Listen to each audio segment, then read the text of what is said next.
আসসালামু আলাইকুম সবাইকে। তো আজকে ছিল ফ্রাইডে, শুক্রবার। জুম্মার নামাজ শেষ করে খাওয়া দাওয়া সেরে ভাবলাম কোথাও ঘুরতে যাওয়া যাক। তো ঘুরতে যাওয়ার অনেক সুন্দর জায়গা আছে আমাদের সাতক্ষীরাতে। তো হঠাৎ করে মাথায় চলে আসলো যে আশাশুনি যাব। আশাশুনি হচ্ছে সাতক্ষীরারই একটা উপজেলা, খুবই দারুণ পরিবেশ, ন্যাচারাল আর কি।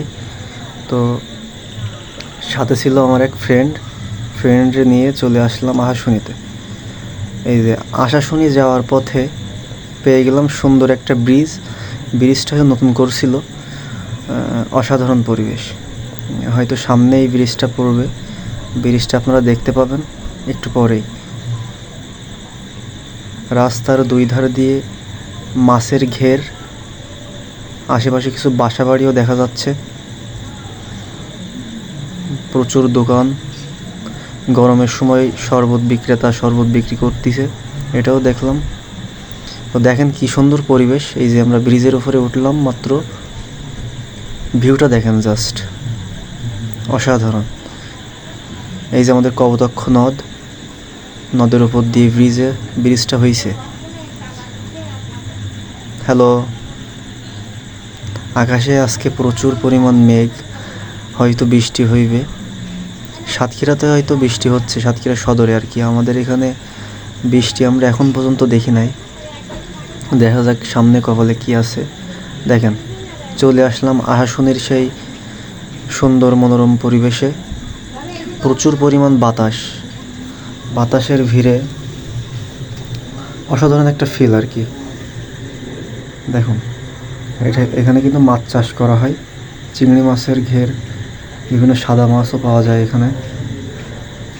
আমাদের সাতক্ষীরাতে তো প্রচুর ঘের, বিশেষ করে আশাশুনিতে অনেক ঘের দেখতে পাবেন, মাছের জায়গা যেখানে মাছ চাষ করা হয়। আপনারা তো জানেন সবাই। এই যে ছোটো ছোটো ভেড়িবাঁধ, আমরা যাচ্ছিলাম। ওই যে দেখতে পাচ্ছেন একটা, কি বলা যায়, ছোটো টং।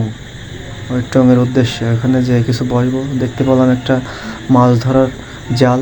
উঁচু করে দেখলাম মাছ আছে কিনা, দেখলাম মাছ নাই। এই যে আর একটা জাল দেখতে পেলাম মাছ ধরার, অসংখ্য জাল বিছানো আছে। এগুলো বেসিক্যালি চিংড়ি মাছের জন্যই ফাঁদটা পাতা হয়।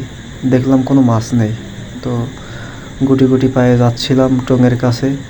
হালকা বৃষ্টি পড়তেছিল, তো বৃষ্টির ভিড়েও আমরা চলে আসলাম এই টঙের ধারে। এই যে উঠে গেলাম টঙের ভিতরে না, সরি, বাইরে। দেখুন কি পরিবেশ, মাথা নষ্ট করা। এই যে বহুদিন এমন পরিবেশে আসি নাই, আজকে চলে এসে মনটা খুব ভালো হয়ে গেল। আপনারাও আসবেন, আপনারা আসলে বুঝতে পারবেন যে কত সুন্দর সুন্দর একটা জায়গা। ধন্যবাদ সবাইকে, আল্লাহ হাফেজ।